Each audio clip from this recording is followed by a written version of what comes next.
Flashing colors, dangerous teeth, fast movement, exotic forms, some edible and some deadly poisonous, some docile, some belligerent. These descriptive terms apply to living fishes. Next, on Science in Action. A few years ago, I wrote a book entitled Living Fishes of the World. And as is customary with books of this kind, it begins, first of all, with very primitive forms, goes through the more advanced types, until finally at the end we're treating highly specialized kinds of fishes. But when we study the individual fishes themselves, we find that they don't really understand this zoological arrangement. In fact, the only thing they really seem to understand is the quality of their own habitat. Is the water fresh? Is it salt? Is it brackish? What is the temperature? If we look at a map of the Earth, we find that in the far north and in the far south are temperatures, a great group of fishes that require temperatures 50 degrees and cooler. And then through the tropics, another group of fishes requiring temperatures 75 degrees and greater. Then finally, intermediate between these two, another whose optimum range is within 60 to 65 degree range. Of course, there's a lot of individual variation, but this basically is what one is confronted with if one wishes to keep all kinds of living fishes alive in captivity. In fact, it breaks down to a variety of temperatures, 3 of fresh and 3 of salt water. Perhaps a multiplicity of pipes extending for many, many miles. So with these basic facts in mind, let's go to the tropics and find out a little bit, first of all, about those forms that live in the marine reef areas. And I think it would be appropriate right now to start with the triggerfishes. Oh yes, and don't forget the filefishes. Because one of the most spectacular of all the tropical reef fishes is the brilliantly colored blue-spotted filefish. And although only 2 inches in length, this filefish from the tropical Indo-Pacific has the large file-like spine at the top of the body, characteristic of this group of fishes. Now, when that spine is erected, it enables the filefish to wedge itself amongst coral so that a predator cannot get at the fish. The undulating fins are particularly interesting, for they are much slower in movement than the fins of most fishes. The visitor to coral reef areas in tropical seas is usually intrigued by the butterfly fishes, for all of the 150 so species have brilliant patterns like that of this 4-inch pineapple butterfly. Notice how the line through the eye makes the eye disappear until the eye is rotated, and then suddenly it becomes obvious. In some areas, the butterfly fishes are used as food, but since they are rather slender, there isn't much meat on the individual fish. The banded butterflies, known as Heniocus, are a special group all unto themselves. Only a few species are known, but with their vivid black and white patterns, they stand out like the proverbial sore thumb.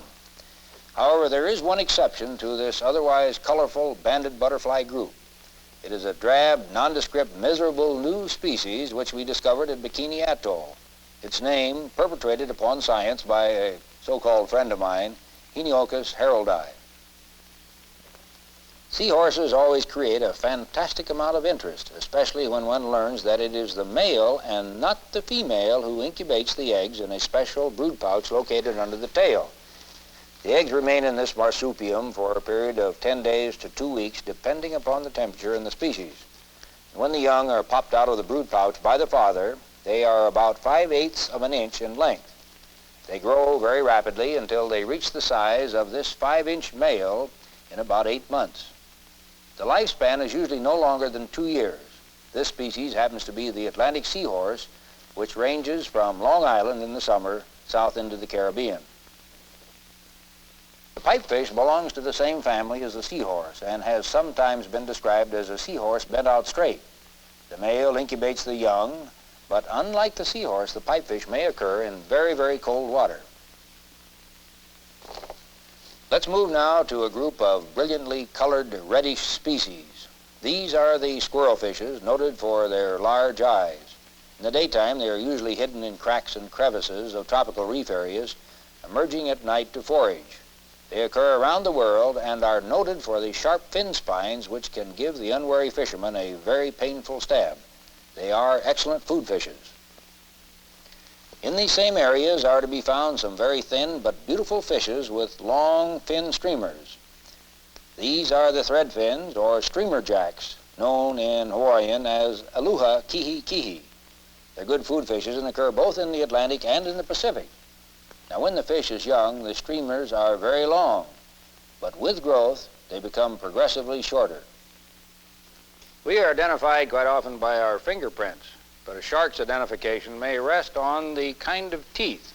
And when we look at these triangular teeth here, we can see that they have sharp edges on them. And this is one of the characteristics of the man-eater or great white shark.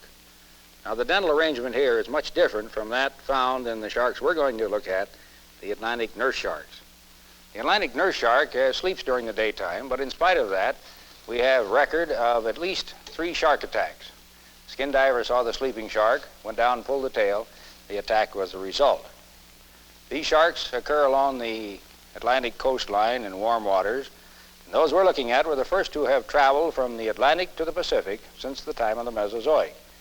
However, these came by aircraft from Miami Sea Aquarium about 7 years ago. They arrived at about 18 inches, and at present they measure 6 feet and weigh 100 pounds. When full grown, they'll weigh 300 pounds and measure 11 feet. Tropical fish poisoning, known as ciguatera, occurs in both the Atlantic and Pacific and is sometimes transmitted to humans by the 12-inch snappers and grunts which we see in this tank. Fish poisoning symptoms are strange. Hot soup seems cold. Ice cream seems hot. Now the stately and long-finned batfish is bright yellow when young, but very dark when older.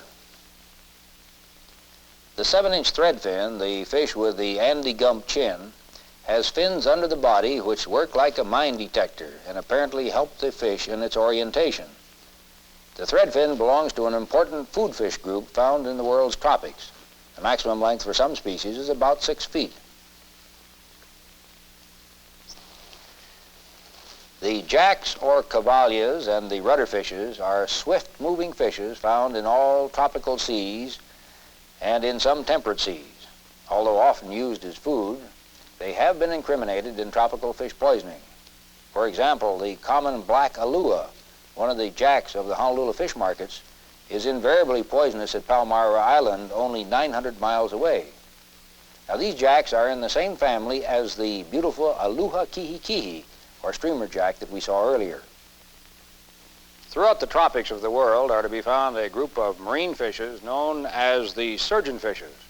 Now they're characterized by having a spine on the side of the tail. Some of them have this depressible spine, which we see here. But then there are others that have fixed scalpels in this position, big, heavy, fixed scalpels, which we've exaggerated in size. And to this group belongs the very famous bumphead nasal, the fellow with the big, long nose extension. So we'll just move this up into place, and there we're ready to go. Let's go back now to the orange bar surgeon and find out how he lives in captivity. And here comes the orange bar right up in front of the lens.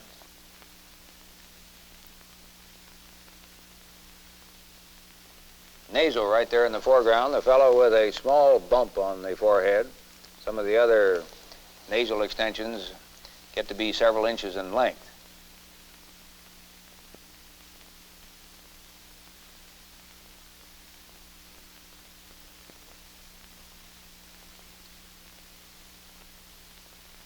Big groupers, labrids,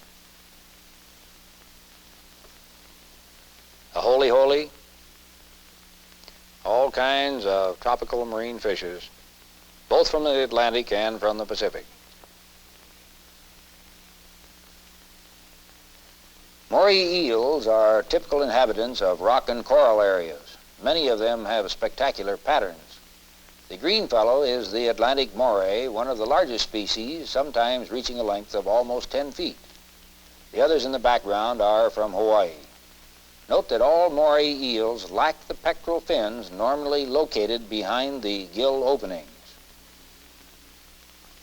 The tube-nosed moray, sometimes called dragon moray, is one of the rare species of the Hawaiian Islands and quite spectacular. Now, by contrast, the banded echidna eel feeds on shellfish. and as a result has developed in the back of the throat some very powerful grinding and crushing teeth. The newborn flatfish appears to be fairly normal. It has one eye on one side of the head and one eye on the other side of the head and swims in a reasonable manner. But very soon something very strange happens because the fish turns over on its side. And the eye, which would be on the undersurface, then migrates over to the upper surface of the body. And then the flatfish swims in this manner. Blind side down, two eyes up. Some flounders and soles always have the eyes either on the right or on the left side of the head. But this fellow, the starry flounder, has a 60-40 ratio. But in Japan, this changes to a 90-10 ratio. The brilliant orange-red Garibaldi is an inhabitant of the western kelp beds, and although the colors are dazzling, the fish itself is as cantankerous as they come. Now, each Garibaldi requires a certain volume of living space, so that in a crowded tank, the dominant fish quickly kills its neighbors. And now for some other temperate water fishes that attract considerable interest. Yellowtail, leopard sharks, sargo, sheephead, horn sharks, fine-scale triggers,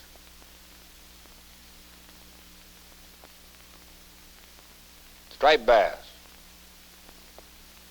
When food goes into a tank, the sharks are the last fishes in the tank to become aware that the food is in the tank. The other fishes continue with their feeding, and suddenly the leopards become aware of the food and start their feeding activity.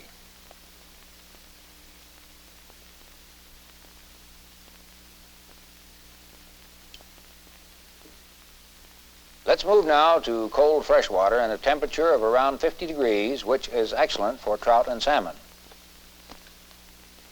We are looking at juvenile albino Kamloops trout, landlocked kokanee salmon, Chinook salmon, and brown trout. Most obvious here is the fact that the young trout and the salmon have vertical bars on the sides of the body. Par marks, they are known as officially, and with growth, these marks are lost on most species. For temperate freshwater fishes, we might select the hardy goldfish, which, although it belongs to the carp family, has been so changed by the fish fanciers that some of the resulting exotic goldfish are very strange indeed. The calico and lionhead are popular types, and these 5-inch fish that we're looking at are worth several $100s each. In spite of their large size, they do very nicely on a diet of living brine shrimp. These, incidentally, are championship fish raised by Naui in Japan. In the United States, catfishes were found originally in the eastern and central part of the country, so that most of those in the west have been introduced. This is the white catfish, which normally ranges over Atlantic coastal streams from Delaware to Texas. The clumping we see here is sometimes a reaction to temperature change. Now, as every fisherman knows, all catfishes have spines on the pectoral fins which can be locked into position. Moving to warm freshwater of 75 or more degrees, we find that the Amazon basin has more kinds of catfishes than any other area. Now, this long-whiskered tiger cat is a member of one of more than 19 families of cats found in South America. Long whiskers are the marks of many of the catfishes in this region. Here's another kind of long-whiskered cat.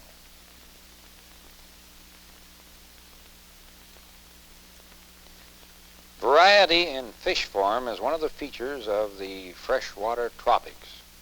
The Oscar, or peacock-eyed cichlid, a fish that has been made famous by the tropical fish hobbyist. An excellent sport fish, excellent food fish. We hope someday it will be introduced into the United States in the warmer areas. The biker from Africa, an air breather. It has a lung, much like a lungfish. Only 11 kinds are known. Tucuna ray, one of South America's best food and game fishes. A spot in the tail very much like the Oscar, or peacock-eyed cichlid.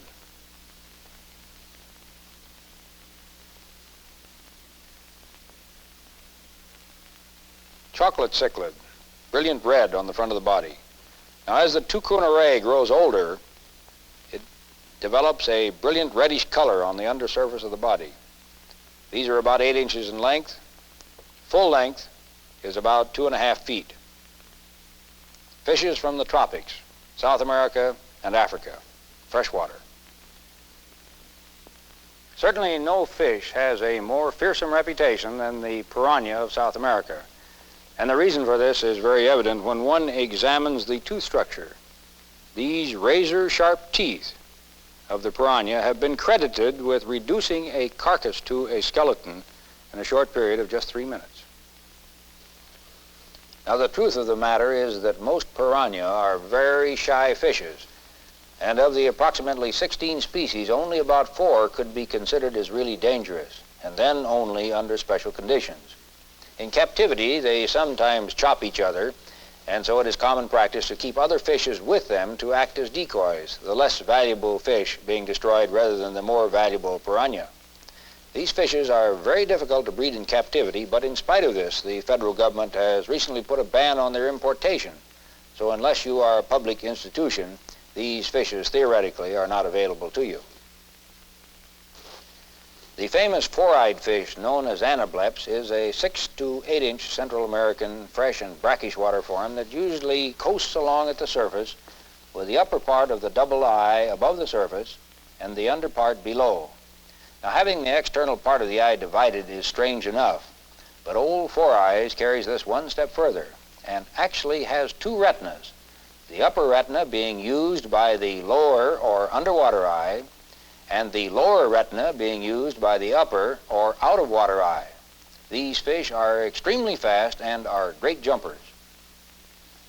From old Four Eyes, we move to the opposite extreme with no eyes, that being the condition of the blind cave fishes originally discovered in the cenotes of Yucatan, and now, thanks to the aquarists, are widely spread over most of the tropical fish stores around the world. In spite of its blind condition, the cavefish, like many other blind cave animals, has no trouble in locating its food, and this is quite obvious as they search over the bottom for the food that lies in that area. The large anemones are hand-fed, and a piece of fish is usually placed within the tentacle ring or actually shoved into the centrally located mouth. Following that, the anemone closes up and may remain closed for 1 to 3 days while the meal is digested. Then it again opens up, waiting for more food. Incidentally, all of the animals in this tank were collected by skin divers working between 35 and 50 feet in Monterey Bay. The deeper water red anemones are usually not found in the tide pools, but instead these shallow water species are green in color. They like the effects of the pounding surf, and this is also the place where many of the surf perches are found. This very interesting family of about 23 species is limited to the North Pacific. The surf perch young are born alive, which is entirely opposite to that which occurs among most marine fishes. The rockfishes, sometimes called rock cod or scorpion fishes, occur around the world with fewer kinds in the tropics than in the colder northern waters. This profusion of species in northern waters is well shown by the 18 kinds alive in this one tank. They are good food fishes, and all of them have one problem. They suffer from diver's disease, that is, from the Benz or Caisson's disease, when brought up from depths greater than 50 feet. Now, for that reason, they must be operated on immediately when brought to the surface, provided you wish to keep them alive. Now, this is usually done with a hypodermic syringe inserted into the air bladder about in the center of the fish. The excess air is thus removed from the air bladder, and the rockfish then has a chance for survival. Although some of these fishes live by preference in shallow water, there are others that live at depths of more than 500 feet.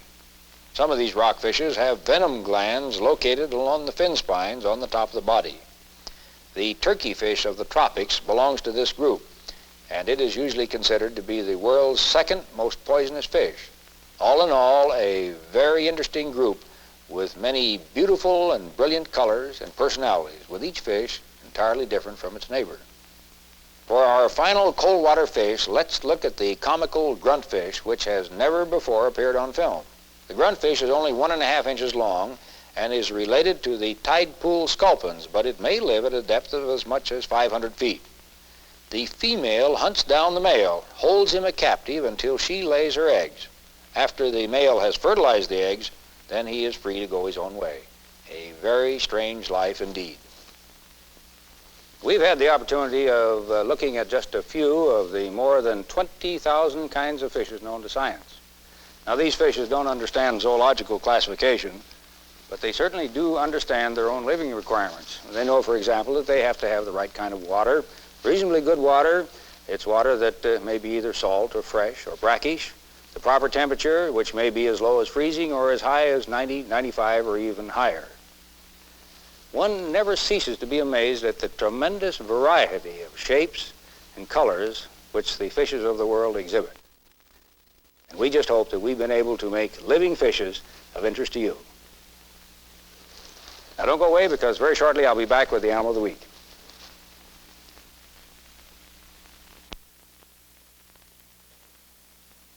Our Animal of the Week is the saiga, spelled S-A-I-G-A. Now, zoologists in the past have been in somewhat of a controversy, because some people have said that the saiga should be classified with the antelopes. Others have said, no, that's not right. The saiga really belongs with the goats.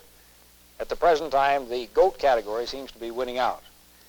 We do know from the record that originally the saiga had a very wide distribution from Poland through Asia. At the present time, it's restricted from the Caspian Sea to the Gobi Desert. In winter, the fur is white and woolly and quite long, but during summer it's shorter, and the color is yellowish-brown above and white underneath. Saiga can usually only be obtained by special permit from the Russian government, and they're quite expensive. For example, these animals cost the San Francisco Zoological Society more than $5,000. Perhaps this is one of the reasons why they are quite rare in zoos both in this country and in Europe. The males are quite spectacular in appearance because of the strange swollen nose which vibrates like jelly as the animal trots. Inside of that swollen nose are many small channels which undoubtedly serve as filters to remove sand and other particles from the air. Only the male has horns, and since he is sometimes very belligerent, zoo people often find it necessary to place protective caps on the tips of the horns to prevent attacks on other saiga kept in the same corral. Now, the horns are considered to be a potent medicine by the Chinese and may sell for as much as $250 a pair. The saiga skull is quite interesting because it has some differences I'd like to point out to you. For example, the nasal bones normally extend down the skull and over into this position here. They're entirely missing. They're restricted to this area. And you remember, of course, that the nostrils on most animals aim in this direction. However, these nostrils aim down. And the saiga, of course, has this big fleshy hump in this area. Now, in common with many of the goat-like animals, the saiga is a good old hay burner, and this kind of food is standard fodder in most zoos which house them. And so the next time that you visit a major zoo, search out the saiga, and you'll find them to be very, very interesting.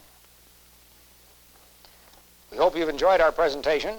Please plan to be with us next week at the same time. Thank you very much.